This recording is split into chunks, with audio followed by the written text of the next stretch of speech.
Hello everyone, my name is Christopher Bruick. I'm representing Hydroponic Solutions, Team 23. Tim Ressler's back there and Alicia Lombardo, they're both my team members. And Dr. Van Aken is my faculty advisor, our faculty advisor.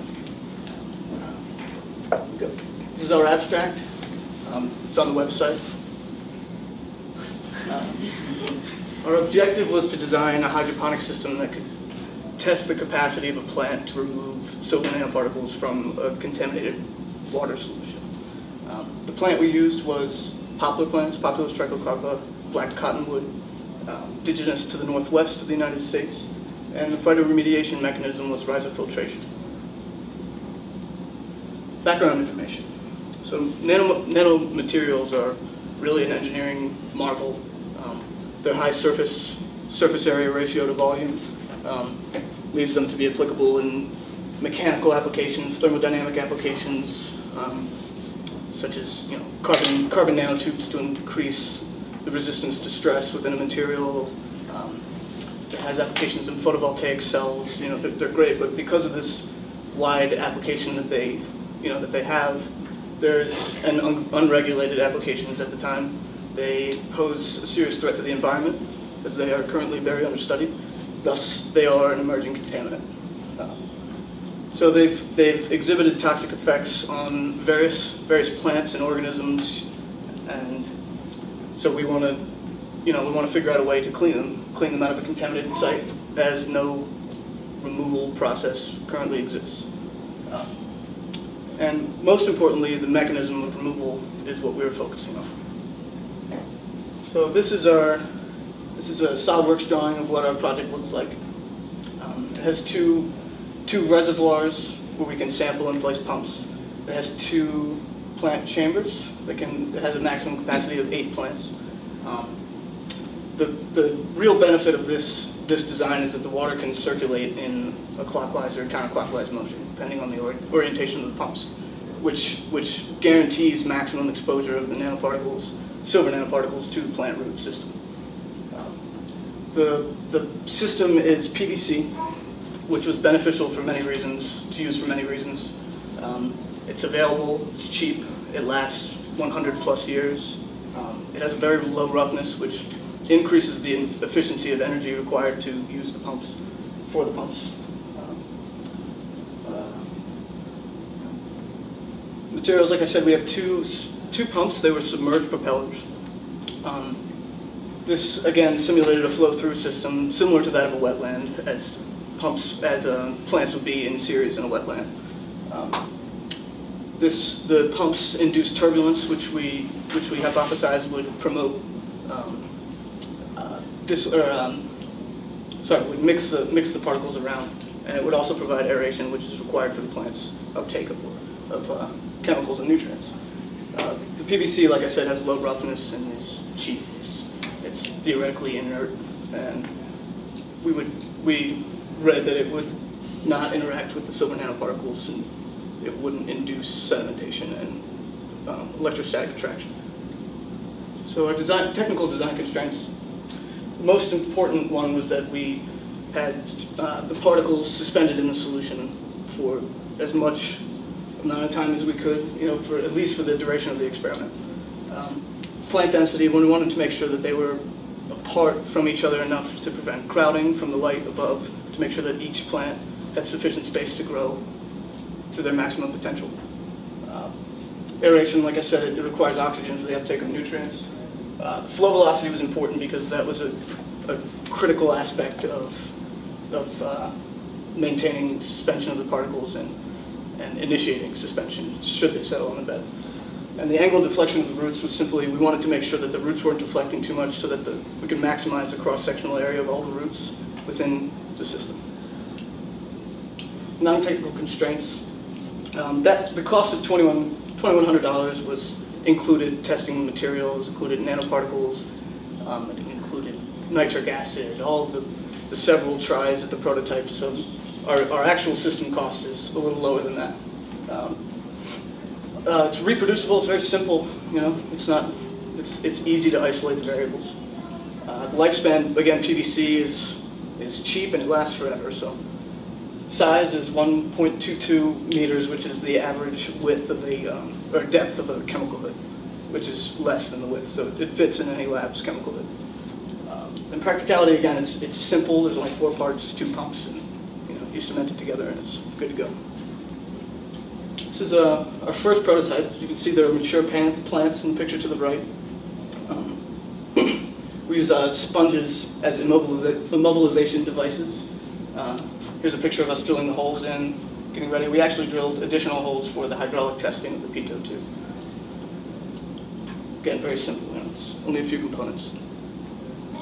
So here's the hydraulics behind this. So there were 2 criteria to meet to maintain particle suspension and again initiate it. The first was that the shear stress is greater than the critical shear stress given from stream bed analysis. So again, it's not representative of nanoparticles, but they're poorly understood.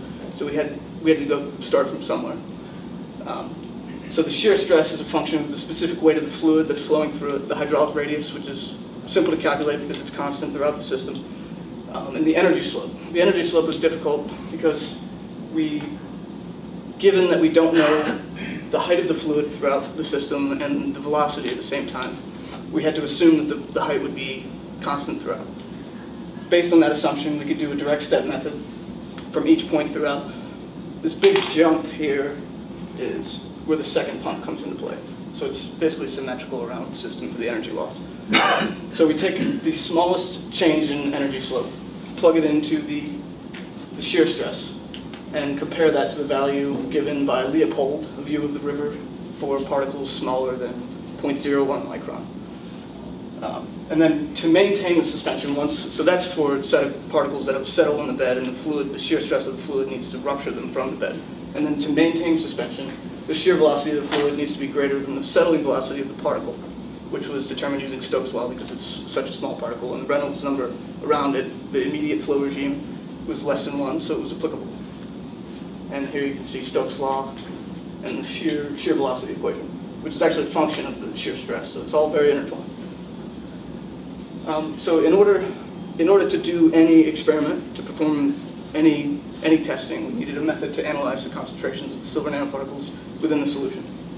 So given the equipment with the facilities at engineering building, we determined that the atomic absorption spectrometer was applicable for us, So this works by shooting a laser through a nebulized sample and then measuring the angle of reflection and diffraction, and given such, it can determine the actual concentrations. But in order to do so, the particles must be fully dissolved. So the next step was, how do we dissolve the particles? There's little information. We knew we needed to use nitric acid, but we weren't sure about how much.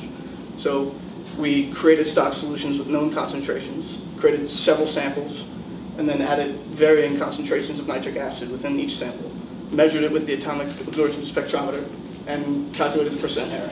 So even with 30% nitric acid, we still didn't have less than 5% error. So we need to figure it out. So we went up and just used fully concentrated nitric acid, put 9 ml and 1 ml of the sample, made it to 63, and then we tested different methods of digestion, which is overnight mixing, not overnight, short periods of time, just leaving it out, not mixing it. And we found that the simplest one was efficient enough. We had at 2 milligrams per liter of known concentration. We measured 1.95. So now we have a method to analyze the particles. So the next step was to determine what the plants are capable of. We didn't want to put the plants in the system and have them die immediately. So we conducted some toxicity testing, which is it's a dose experiment. So right here are 4 without any nanoparticles. Here are 4 with 10 milligrams per liter. Here are 4 with 20 milligrams per liter. And it continues up to 80. And then we measure the effects of them. And you can kind of see this here. This is 0, and then this is 80. So, they're visible. At high concentrations, you can actually see them. So we conducted 2 experiments. The first was what I just told you, 10 up to 80. And within each plant Erlenmeyer flask, they had a salt solution and a surfactant to maintain dispersion. The plants were grown 3 weeks prior to the experiment. We measured all of the aspects of the plant before and after the 9-day exposure, and then we compared them. So here we have 20 plants, varying concentrations, the actual concentrations, because they were difficult to disperse, and the percent change in biomass. First, we compared just to see if there was any relationship at all between them, and we saw that if our significance was less than our 5% confidence interval, so there is a relationship between the change in biomass and the silver nanoparticles. And then we wanted to determine what the relationship was, and we could see that it was linear from the linear regression here. Because the intercept p-value was less than our 5% confidence interval, as was our slopes p-value. So here's another way to measure, to get a grasp on how the nanoparticles affected the plants. And the controls without any nanoparticles uptook much more water than the controls with. So the silver toxicity testing, we found a threshold. We found some concentration that doesn't kill the plants that we can expose them to within the system and then measure before and after once we run our tests. And again, 10 milligrams per liter is much larger than what we're going to find in the environment, but we had to start from somewhere. And we ran out of time. We could have isolated it and figured it out an even more precise concentration, but we needed to move on. So abiotic system testing. So now we have a method to analyze the particles.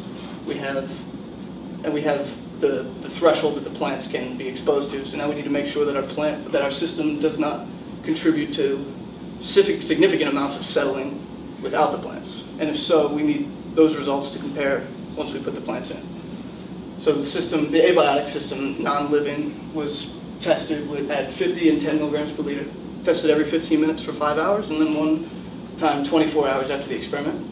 And we expected that the system would have some settling and some adsorption, but eventually it would plateau, and then we'd have a constant concentration of nanoparticles that we could then compare with plants. So this is what we saw for the first 300 minutes. We saw a decrease, and then the next slide adds in the 24-hour sample. So we see that there was no plateau. We wanted it to kind of do this, but it didn't. So it wasn't the end of the world. All we needed to do was stick the plants in and then impose the graphs on one another and compare. So the conclusions for that, we weren't really certain what was actually causing the settling. One hypothesis was that the chlorine atom in the polyvinyl chloride was highly electronegative, so that could possibly be pulling it down, pulling the nanoparticles out of suspension. Another was that the particles are sticking together because of the zeta potential of silver nanoparticles coated with PVP. And the variability was decreased in this experiment because we began testing in triplicates. Now was our time to put the plants in and see what happens. So here's the biotic sorption graph. This is a silver nanoparticle concentration versus time, and we can see that it significantly decreases. So the next step was to compare them to one another. And this is what we saw. There wasn't a difference. This is contrary to our initial hypothesis, but still very interesting, So comparing the two tests for the first 300 minutes, we have very similar removal with and without plants. So this led us to want to say, all right, so now we need to compare and see what happens in stagnant water for settling. So right here is the only additional experiment that we did. So it was 1 liter graduated cylinder, and we measured the concentrations at a set height above the surface, or below the surface. And what we saw is that the rates are basically the same. And here again, we can compare abiotic at 50, abiotic at 10, biotic at 10. And these changes in percentage are, they basically indicate that the current and the turbulence do not, the plants have no significant contribution to removal of nanoparticles. So again, we established a statistical significance, linear relationship between the change in biomass and silver nanoparticles. We determined that our system is capable of removing silver nanoparticles. We're pretty certain that the main mechanism of removal is silver nanoparticle agglomeration amongst each other and not amongst the roots. The turbulence does induce mixing and suspension, which could actually increase the interaction between the nanoparticles, which could cause more agglomeration.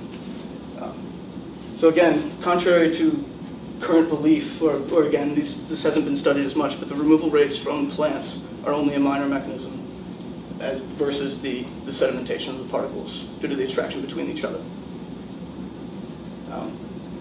Again, one of our main challenges was effectively dispersing the nanoparticles and mixing them up. And also the settling and the aggregation within the abiotic system and isolating the differences between abiotic and biotic settlement.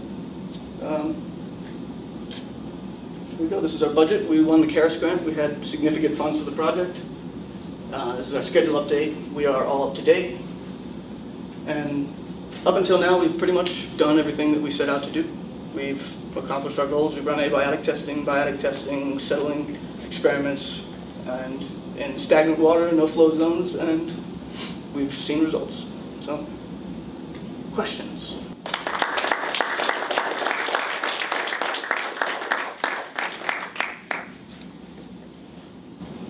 Any questions? Can you go back to that slide where you showed the abiotic, the biotic, and the settling results? Here. Can you just explain this graph a little bit? Yeah. The graph part, not the table. Okay. So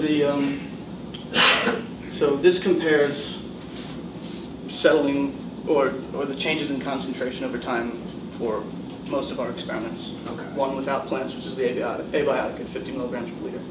Another without plants, which is abiotic at 10, which is the green triangles. Another biotic, which is with plants at 10 milligrams per liter. And then the settling is a settling test in a graduated cylinder with no flow. Okay. And that settling was 10 milligrams per liter as well? Correct. So, maybe I misunderstood what you said or misheard you. I mean, that tells me that there is something going on in the system other than settling. I mean, you've got a lower concentration for your biotic and abiotic tests than you do for your settling tests. So doesn't that tell you that there is some sort of removal going on other than settling?